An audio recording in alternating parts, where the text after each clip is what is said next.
L'extrême droite. L'extrême droite. L'extrême droite. L'extrême droite. L'extrême droite. L'extrême droite. L'extrême droite. L'extrême droite. L'extrême droite. L'extrême droite. L'extrême droite. L'extrême droite. Face aux extrêmes, Il ne faut pas céder aux extrêmes. Mais pour peu qu'on s'y arrête, Mathieu, on se demande bien à quoi se réfère cette formule incantatoire.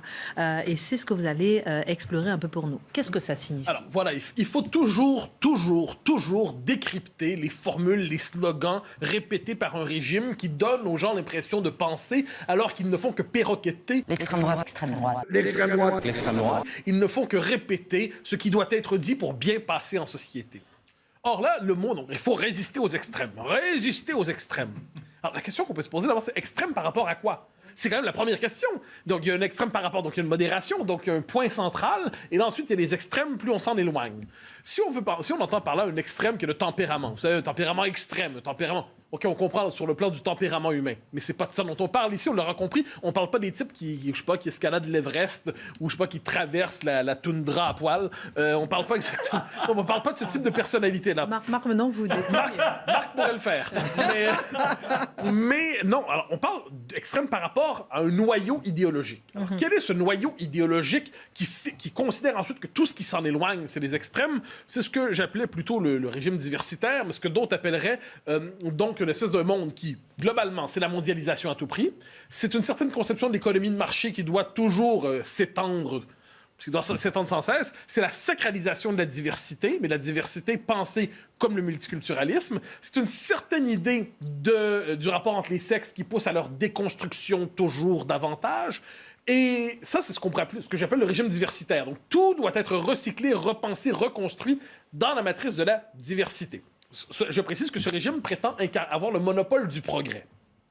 Dès lors, il y a deux visages de l'extrême possible. C'est presque une réponse à votre question. Il y a l'extrême gauche, entre guillemets. Que reproche-t-on à l'extrême gauche? On lui reproche fondamentalement d'aller un peu trop loin et un peu trop rapidement et un peu trop brutalement dans la bonne direction. Donc on dit, oui, c'est vrai, on comprend, vous avez de bonnes intentions. C'est l'histoire du communisme, soit dit en passant. Vous allez dans la bonne direction, vous allez trop loin, trop vite, et ça, c'est ce qui fait de vous extrême. C'est ce qui vous classe parmi les extrêmes. Et de ce point de vue, ce qui fait qu'on est toujours complaisant, presque tendre. On dit, c'est une jeunesse emportée par des idéaux merveilleux. Bon, certes, il se réclame de Lénine, qu'est-ce que j'en sais, est un génocidaire potentiel, mais ça, c'est pas grave, il tue pour de bonnes intentions. Bon, ça, c'est l'extrême gauche. Ce qu'ils appellent l'extrême droite, concept dont je pense le plus grand mal, mais utilisons-le. Qu'est-ce que c'est? C'est dès lors qu'on ne va pas dans le sens du progrès, entre guillemets, mais qu'on décide de s'opposer à ce qu'ils considèrent être le progrès, le sens de l'histoire, la marche du monde. Dès lors, le moindre écart par rapport à cette norme suffit à vous classer parmi les suspects, et le moindre écart assumé par rapport à cette norme vous classe parmi les extrêmes. Alors, donc ce sont les deux extrêmes potentiels, donc les deux crimes idéologiques. Mais vous comprendrez que ce ne sont pas des crimes idéologiques équivalents. Le premier, c'est un abus de bonté, un abus de générosité, un trop grand zèle dans la volonté de faire le bien de l'humanité. Dans l'autre cas, on suppose que c'est une pensée fondamentalement toxique qui s'oppose au bien de l'humanité, qui s'oppose au progrès. Donc, on va nous dire critique de l'immigration massive, critique du multiculturalisme, critique de l'Europe, défense de la souveraineté nationale. Tout ça, c'est refuser d'aller dans la bonne direction. Donc, c'est un extrême qui est bien, un extrême qui est mal. Globalement, à tout le moins, c'est ce qui explique qu'en ce moment, traduisons ça dans la question du vote, dimanche soir, aucun vote pour les extrêmes. Lundi matin, on va choisir au cas par cas, et là, finalement, c'est voter pour la NUPES. Ça peut passer selon les circonstances, mais, et là, on répète ça avec une espèce de piété religieuse. Aucun vote pour le Rassemblement national, aucun vote pour Marine Le Pen. Et là, on le répète pour montrer qu'on n'a pas l'âme souillée. Vous ne devez pas donner une voix à Madame Le Pen. Il ne faut pas donner une seule voix à Madame Le Pen. Il ne faut pas donner une seule voix à Madame Le Pen. Il ne faut pas donner une seule voix à Madame Le Pen. On n'a pas eu cette tentation atroce, abjecte, de voter contre le progrès qui classe ici Marine Le Pen, comme l'ennemi du progrès, l'extrême aussi hideux visage. Donc, extrémité dans le bon, tentation du mal. À partir de là, c'est ainsi que le système se représente les extrêmes. Mais la référence aux extrêmes veut dire quelque chose. Et ils y font quand même ça fait quand même des ravages. Ah ben oui, si on pense au 20e siècle, on le demandait, le 20e siècle, effectivement, si on pense au nazisme, si on pense au fascisme, si on pense au communisme, alors effectivement, on est devant des idéologies extrêmes dans leur radicalité, leurs conséquences et ainsi de suite. Mais je ne suis pas certain que le concept d'extrême soit le plus qualifié pour parler de ces idéologies, par ailleurs meurtrières.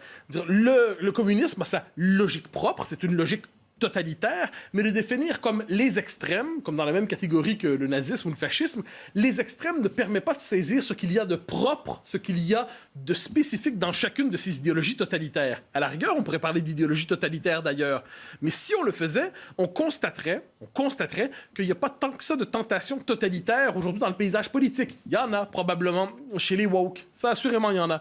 Pour le reste, la tentation totalitaire, il y en a chez certains écolos, il y en a probablement ailleurs dans le paysage politique, mais globalement, l'expérience du 20e siècle, on la détourne aujourd'hui. On se tourne vers elle pour écraser le présent, lui faire perdre sa spécificité. Donc évidemment, au 20e siècle, le communisme absolument condamnable, le nazisme horrible, mais c'est l'horreur absolue, le fascisme assurément. Mais le fait est que utiliser le mot « les extrêmes » pour parler de ça ne permet pas de penser ce qu'on appelle les extrêmes au temps présent. C'est un détournement de mémoire. Mais on peut ajouter une chose, le concept d'extrême est très souvent utilisé simplement comme concept repoussoir. En 1940, le général de Gaulle se fait globalement traiter des extrêmes et les résistants se font traiter de terroristes. Faut pas l'oublier. Churchill, dans son opposition résolue à l'Allemagne nazie dans les années 30, on le prend globalement pour un extrémiste. Eamon de Valera, Michael Collins, grande figure de la résistance irlandaise, étaient traités par les Britanniques tant qu'ils les combattaient, comme des extrêmes d'ailleurs. Donc ce concept, dans les faits aujourd'hui, ne nous permet pas de comprendre grand-chose, sinon qu'il colle à quelqu'un cette espèce de panneau « Attention, chien méchant, figure dangereuse, ne pas lui parler, il est probablement nauséabond ». Ça nous dit pas grand-chose, sinon que c'est une manière de ne pas penser pour nous dire « Ne fréquentez pas ces gens ». Ça empêche de réfléchir. Ah ben oui, non, c'est l'abolition de la réflexion. C'est pas pour rien, vous savez, que je dis toujours qu'il faut s'intéresser aux étiquettes utilisées, d'une sociologie de l'étiquetage politique. Parce que certaines étiquettes abolissent la réflexion, ne permettent pas de comprendre ce qui se passe, elles servent en fait à disqualifier, elles servent à décrier, elles ne permettent pas de comprendre. Or, me semble-t-il que quand on veut combattre une idéologie, encore doit-on chercher à la comprendre sans se contenter de l'étiqueter. Dernière question, donc il ne faudrait plus parler des extrêmes, selon vous? Bien franchement, ça devient lassant, ce type d'étiquetage. C'est le degré zéro de la pensée, que ce soit utilisé par des commentateurs ou par des journalistes ou par des politiques. La pensée s'abolit dans la répétition rituelle de cette formule. Cela dit, si on veut jouer tant qu'à y être, comme on dit chez nous, eh bien, on peut bien dire la déconstruction à tout prix de l'homme et de la femme au nom d'une conception de l'humanité où l'homme et la femme disparaissent, il n'y a plus que la fluidité identitaire. C'est pas un peu extrême, ça? La dissolution de la souveraineté nationale dans une sacralisation de l'Europe qui devient la nouvelle figure de la souveraineté, c'est pas un peu extrême, ça? La mondialisation à tout prix, c'est pas un peu extrême, ça? La déconstruction des frontières, c'est pas un peu extrême, ça? Devant tout cela, on se rend compte, on peut toujours utiliser la formule d'extrême pour disqualifier son prochain. Quant à moi, il me semble qu'on devrait être capable de penser le débat politique dans sa vraie conflictualité sans utiliser cette espèce de concept qui abolisse la pensée.